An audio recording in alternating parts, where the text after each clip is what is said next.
Hello, and welcome to the Capital Gains Show. My name is Aaron, and today I want to do a movie review. I'm going to do a movie review about a documentary called The Take. This is the poster for The Take. It is a 2004 documentary written by Naomi Klein and directed by Avi Lewis. The film focuses on a shuttered auto parts factory in Argentina and the workers who were laid off from it as they fight to take it over and restart production. Now, the owner of the shuttered factory tries to stop the workers from taking it over, and both he and the workers try to sway the government back to their respective sides to give, either one of them the authority to have possession of the factory and dispose of it as they see fit. Technically, the film is overall well shot, has good pacing. There were a few brief moments, actually, where I thought the cameraman was, shooting drunk. But overall, the shots were good. The film is narrated, but most of the dialogue in the film comes from the subjects on the camera. So you really do get the story from the horse's mouth. The film gives far more screen time to the workers than it does to the owner of the factory. But that's fine because the workers, they actually have more interesting things to say in the film anyway.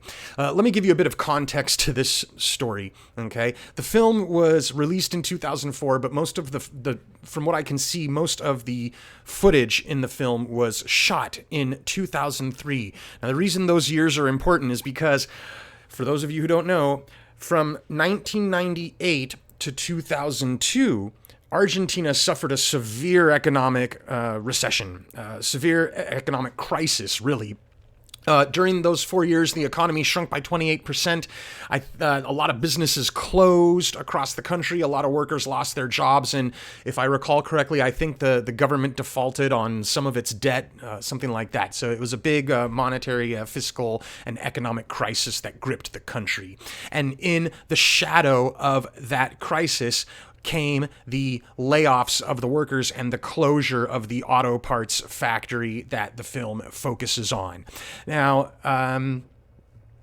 eventually, that economic crisis got so bad that eventually the president at the time of Argentina, Fernando de la Rua, he resigned in the middle of the crisis, and at one point he had to flee the capital in a helicopter. And here's a shot of the helicopter picking up the resigned president and fleeing off the top of the building. It was a very iconic, this image right here was a very iconic image that was very much etched in the minds of the Argentinian people during the crisis.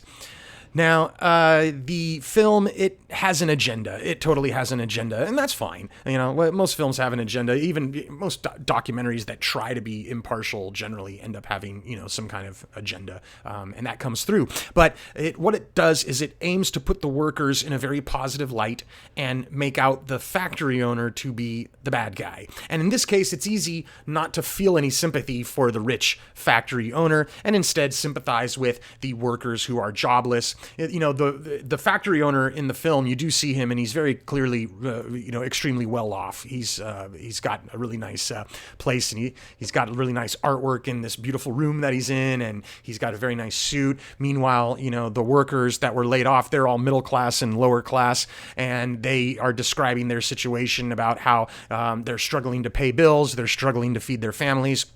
Now, so the film basically pushes an idea of having factories being owned and controlled democratically by the workers alone. That's what the film is promoting as a better way to have, production, have economics, and have businesses operate. The film does also briefly look at several other factories in Argentina that are set up as worker-owned cooperatives. Looks at a garment factory, a tile factory, and a few others that are successfully being run and owned by the workers themselves. After the workers, anyway, but back to the auto parts factory, the main subject of the documentary. The workers at one point, they occupy the factory because it's closed down and it's abandoned because it wasn't able to be run profitably. The workers try to get the government court to give them permission to restart production, so they start petitioning the court. Of course, the factory owner also tries to petition the government to kick out the workers and regain possession of the factory. Eventually, the workers, because they're stymied by the courts, they eventually make an appeal to the politicians, to the legislators themselves, to pass a law that allows the workers to take over the factory and restart production. Now, this film was recommended to me by a communist friend of mine as an example of worker ownership of the means of production in real life. And of course, in case you don't know, the communists and socialists advocate worker ownership of the means of production. In most cases, they want it to be mandatory, and they want it to be illegal for people to own stuff that they don't work on, or work on stuff that they don't own. So this documentary is pushing that thing as something that's better economically anyway. So, but yeah, a communist friend of mine recommended it, and the documentary is a good example of workers owning and operating the means of production. But is this the question that came up in my mind is this documentary a good example of anti-capitalist economic action? Is it an example of real-life communism? No, I don't think so, and I'll explain why. First of all, worker ownership of the means of production is totally, 100%, fully allowed in and compatible with capitalism. It is just not mandatory in capitalism. It is one of several possible ways of owning and operating a company. It is one of several possible ways of exercising property rights. In capitalism, it is allowed for workers to own the company that they work at. It is also allowed for them to not own the company that they work at. And it is also allowed for them to own companies that they don't work at. You see, all the combinations are possible in capitalism, including worker ownership. None of them are mandatory. All of them are up to you. It's all about individual autonomy. It's all about justified hierarchies. That's what capitalism is about. And therefore, the workers, just the sense of workers alone operating and owning a factory, that itself is totally compatible with capitalism. If there is a law that says workers cannot own factories, that law is anti-capitalist in nature and is an example. It's an example. It would be an example of economic planning, not of free market autonomy. And in real life capitalism today, workers already own the means of production. They own a lot of different means of production, at least if they want to, and a lot of them do want to. Many workers in capitalism own many different means of production, including those that they don't work at and those that they do work at. Tesla factory workers, just to give you one example, Tesla factory workers, part of their compensation in most cases is Tesla stock shares. And they get ownership of the company that they work at, but they're also allowed to invest their money in other companies and buy shares and become investor owners of companies that they don't work at. And they're also allowed to side gig or moonlight as owning companies, starting up companies and owning them and hiring their own workers and not working at the company themselves and just owning it. So this already happens in capitalism. It's already okay in capitalism. Workers in capitalism choose to invest their money into other companies all the time. It's not hard. You can open an account right now and start buying shares of whatever publicly traded company that you want to, or you can find companies that are not publicly traded yet are seeking investors, and you can invest in those. You don't have to work at them. Now, capitalism does also allow for appropriation of abandoned properties, and that's kind of what's happening in this documentary. The question, a dispute arises as to whether or not the factory owner is abandoning the property or really is maintaining control and use of it. They have to petition the courts and stuff to get it to be seen their way and so on. But capitalism already lets abandoned properties be homesteaded or seized or appropriated, basically, and they can also be bought out. Capitalism would allow workers to buy out a shuttered factory from an owner. So workers can even pool together in capitalism and start a new factory all by themselves, or they can get a bank loan if they don't have enough funding to, among themselves to start a factory.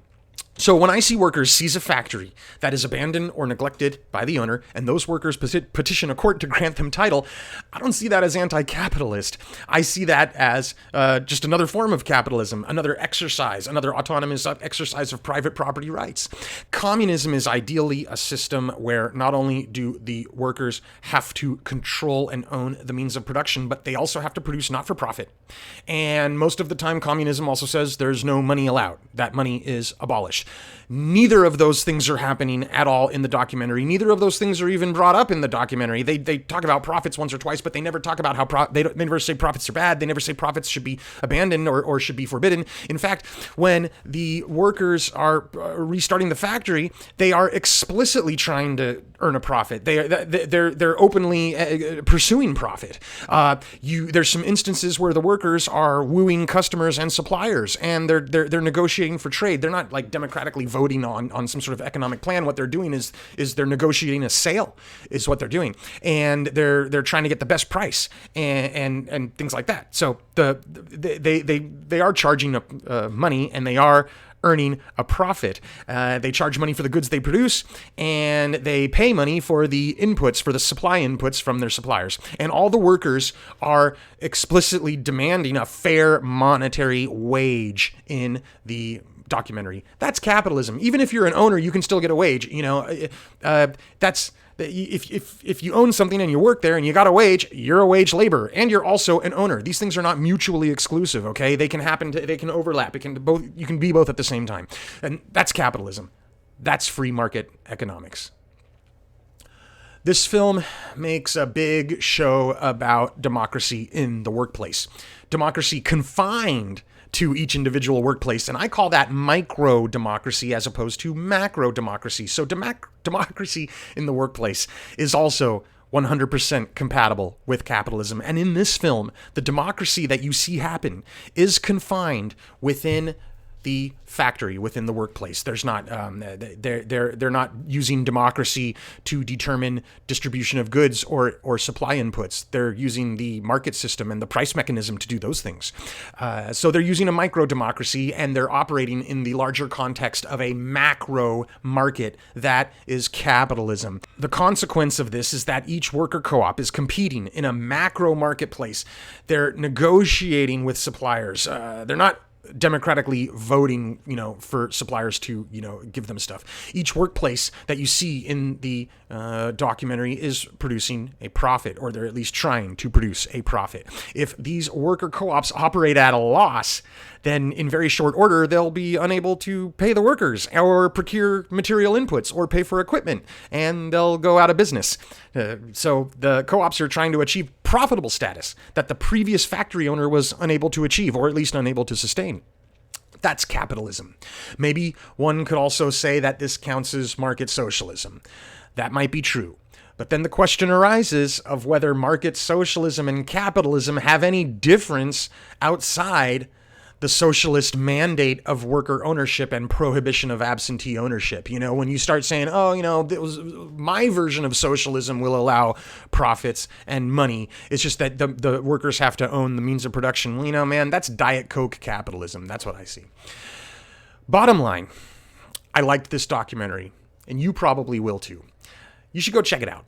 I definitely can see how this film would be viewed by a communist or a socialist as an example of anti-capitalist economics, but I simply don't see it that way. What I see happening in this documentary it's happening in a capitalist framework, and it can happen in an anarcho-capitalist framework. There's no reason why it couldn't. And in fact, it already does, man. Communists often forget that workers are allowed to own, and already do own, the means of production in capitalism. It's just not mandatory. That's all. What I see in this documentary are workers consciously trying to do capitalism better than their absentee boss did. They're trying to earn a profit that their absentee boss was unable to achieve. They're trying to earn more profits than he was able to achieve. And capitalism is exactly what these workers achieve. Thanks for watching.